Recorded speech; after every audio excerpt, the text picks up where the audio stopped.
Saya berangkat selesai takziah malam, kira-kira jam 11.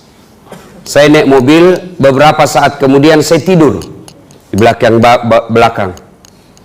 Jalan jauh. Begitu kira-kira jam 1 subuh, karena dari Makassar ke Palopo itu kurang lebih 8 sampai 10 jam.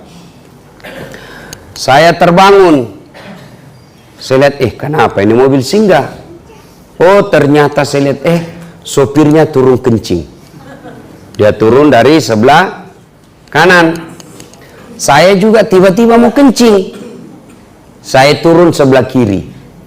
Ini mobil tinggi. Ya, jauh sopirnya kencing sebelah kanan, saya turun sebelah kiri.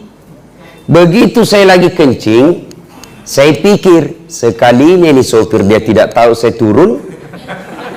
Karena memang dia tidak lihat saya turun. Dan pada saat dia turun, saya lagi tidur.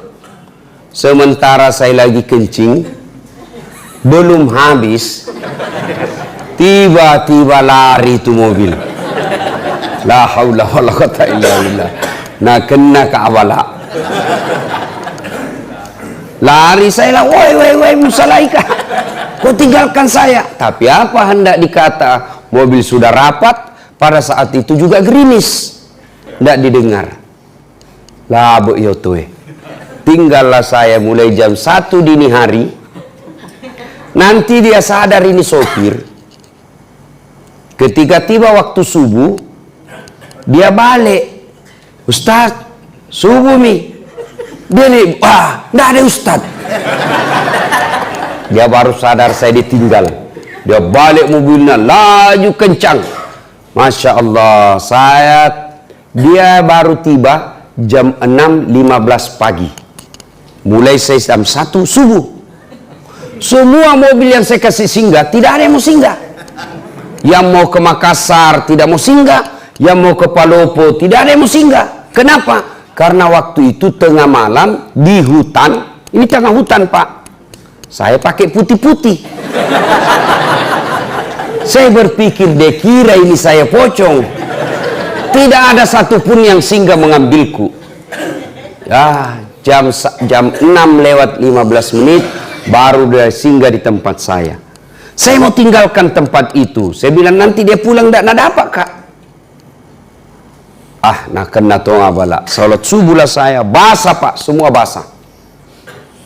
Begitu saya sampai, dia tiba, saya mau bilang, saya mau siksa ini orang, saya mau bawa ini mobil dia, saya kasih tunggu singgah di sini. Saya bilang juga, tidak enak juga, tidak manusiawi, balas dendam. Saya sampai ke rumah jabatan Palopo, wali kota Palopo. Tiba-tiba Pak Yudas wali kotanya, dia bilang, Ustaz, bagaimana ceritanya bisa kita lupa koporta? Dalam hatiku mak balik si sopir ini. Bohong lagi nih sopir. Ternyata saya bilang bukan kopor saya lupa, dia yang lupa saya. Ternyata dia lapor ke wali kota, kenapa terlambat sampai? Karena dia bilang kita balik lagi ke masjid, lupa kopornya Pak Ustaz. Nah, selesai saya ceramah, baru dia pulang lagi. Pak Wali datang lagi dengan sopir yang sama. Saya bilang, Pak Wali, mohon maaf, saya sudah maafkan itu sopirnya, tapi tolong jangan lagi dia yang ngantar, Kak. Tapi apa hikmahnya? Setelah itu honorku dia tambah 2 kali lipat. Dia bilang, ini Ustaz, uang duka cita.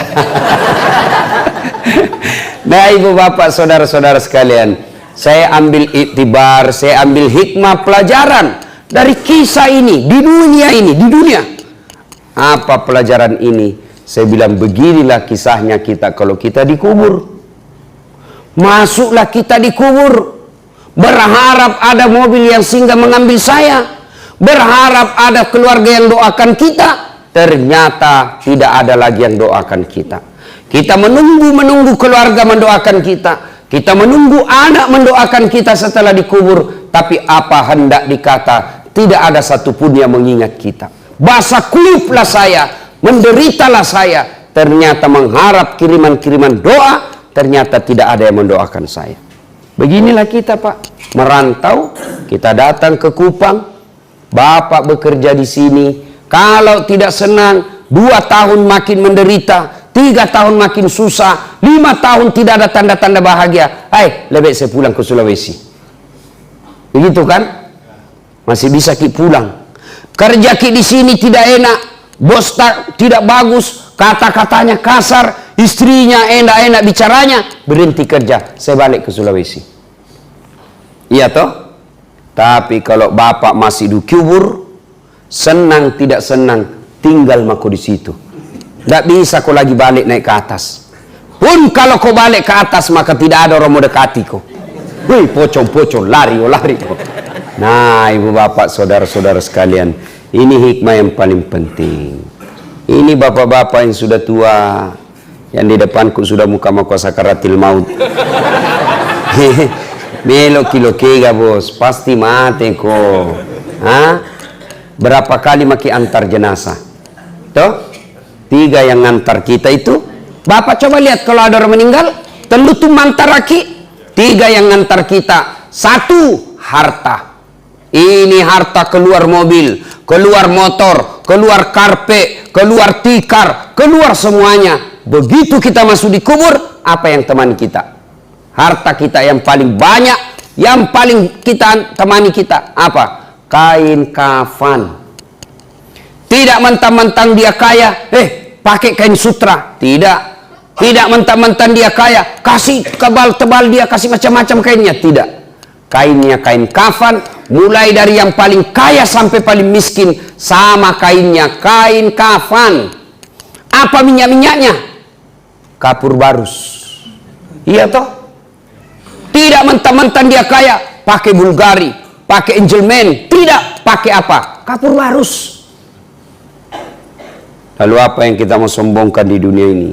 Meninggal, kain kita bawa. Tidak ada orang mentang-mentang dia kaya, nah bilang anaknya, kasih masuk tawa bapak PCD, supaya tidak bete di kuburnya. Tidak bos. 2, yang mengantar kita masuk, menuju ke alam kubur, apa? Keluarga, anak, istri, handai tolan, sahabat, sepupu, ngantar kita. Tapi begitu kita masuk di kubur, mereka mau masuk. Mana mau itu tak nagoda ibu. Adindaku sayang, kemanapun kau pergi, aku akan mengikutimu. Gunung kan kudaki, lautan ku seberangi, masjid kau lewati. Iya toh, ibu-ibu, begitu meninggal ibu, mau kira-kira suami tak masuk di dalam? Mau kira-kira? Jangankan masuk, kakinya saja tinggal 1 meter, tidak mau. Meninggal ibu, mata kanannya menangis, mata kirinya yang mana gantinya. Coba, ada temanku pergi haji, meninggal mendadak istrinya. Masih muda, meninggal mendadak istrinya. Bengkak matanya. Dia bilang, Ustaz, rasanya tidak bisa melanjutkan hidupku ini. Separuh jiwaku hilang, Ustaz. Saya bilang, hebat juga ini bapak ini. Barusannya aku dapat laki-laki. Sampai bengkak betisnya. Bengkak matanya. Ternyata beberapa bulan berlalu, saya lihat dia jalan sama perempuan jogging, muda, putih, cantik. Saya tanya, Haji, siapa itu? Nabila, yang baru, Ustaz. Ayo. Yang ketiga, yang mengantar kita ke alam kubur, amal kebaikan. Inilah yang setia mengikuti kita, baik amal kejahatan maupun amal kebaikan. Kalau selama kita hidup, selalu banyak amal-amalnya, amal-amal ini yang menemani kita. Kalau kita tidak bagus amalnya, amal-amal ini yang menyiksa kita. Nah, ibu bapak, saudara-saudara sekalian, begitu bapak masuk ke kubur, seluruh pengantar sudah kembali. Bahkan kami jelaskan, langkah kaki orang terakhir yang mengantar jenazah masih didengar, datang malaikat. Maka yang pertama ditanya bukan puasa, yang pertama ditanya bukan haji, yang pertama ditanya bukan zakat, yang pertama ditanya sholat. Kembali, maka datanglah malaikat. Tanya, Marrabuka, siapa Tuhanmu? Langsung dia bilang ini orang, tunggu dulu, orang baru datang. Ini karena waktu hidup di dunia suka berdebat. Ini dia ini, biar malaikat mau juga nak debat. Ya. Siapa Tuhanmu? Marrabuka, ketuhanan yang Maha Esa. Langsung ditampelin. Ini bangsa Indonesia ini yang selalu bilang saya Pancasila, tapi tidak beres sembayangnya. Blender. Nah, dia bilang, ya Allah, naik malaikat. Ada hambamu mati, saya tanya marrabuka. Dia jawab ketuhanan yang Maha Esa. Itu bangsa Indonesia yang tidak beres sembayangnya. Ini kalau baik solatnya, datang malaikat. Orang bagus solatnya, 5 waktunya terpelihara, ada solatnya di masjid, datang ditanya, marrabuka, siapa Tuhanmu? Solat berkata, mundur kau. Waktu kau hidup kau rajin pelihara solatmu, sekarang saya yang pelihara kamu. Kata solat, mundur kau, saya yang pelihara. Marrabuka, siapa Tuhanmu? Solat kita menjawab, Allahu Akbar. Bila malaikat, tahu jagonya. Barusan ku dapat. Man nabiyuka, siapa nabimu? Dia jawab lagi, asyhadu alla ilaha illallah wa asyhadu anna Muhammadar Rasulullah. Malaikat mungkar tambahi, tahu anak KKSS ini. Akhirnya malaikat naik melapor kepada Allah, ya Allah, ada hambamu mati, saya tanya marrabuka. Dia jawab, Allahu Akbar. Allah berfirman, itu orang baik solatnya. Tidurkan dia seperti nikmatnya tidur pengantin baru untuk menunggu hari kiamat. Kalau baik solat. Nah, ada orang juga cerita Pak, penjual gogos. Tahu juga gogos toh? Pulang takziah, dia cerita tentang kematian, takut dia. Dia bilang sama istrinya, Bu, besok-besok kalau saya meninggal, jangan kau bungkus kain kafan. Nah, banyak pertanyaan bede. Jadi bagaimana Pak? Bungkus daun pisang. Supaya dikira kak gogos. Nggak ditanya-tanya mak. Oke, meninggal dibungkus betul kain pisang. Begitu ditanam kembali sama pengantar, datang malaikat. Kenapa ada gogos ini? Kenapa ada gogos? Bakar. Tidak ditanya, langsung dibakar. Ibu bapak saudara-saudara sekalian. Nah, berikutnya, kalau masuk kita sudah dikubur, sepertilah saya tadi, menunggu orang yang singgah mengambil saya, ternyata tidak ada. Nah, ketika kita masuk di dalam kubur, kata Nabi, 3 saja. Apabila anak cucu Adam sudah masuk ke alam kubur, tidak ada yang bisa menolongnya, kecuali 3. 1, apa itu? Anak yang soleh dan soleha. Ibu bapak meninggal, siapa doakan kita? Anak. Biar ada anak 7, biar anak-anak 9, tapi kalau tidak bagus agamanya, tidak doakan kita. Paling dia ke kubur sekali setahun. Kapan? Lebaran. Itu pun datang di selfie. Pegang batu nisannya, nasiram, baru Nabi bilang sama kakaknya, foto dulu samping. Baru update status, goodbye my father. Nah itu mi anak tak kalau terlalu pintar tidak ada agamanya. Ya, anak yang soleh dan soleha, yang doakan kita masuk di alam kubur. Allahumma ghafirli wali walidayya warhamhuma kama rabbayani shaghira. Kalau baik agamanya. Kalau tidak baik agamanya, siapa nak suruh doa? Pak Doja. Baik kalau Pak Doja tahu bahasa Arab. Kalau tidak tahu bahasa Arab, setengah mati bilang amin. Dia pikir mamaknya nak doakan, padahal mamaknya Pak Joda jangan doakan. Apa Nabi? Allahumma ghafirli. Nabi bilang Pak Doja, Allahumma ghafirli.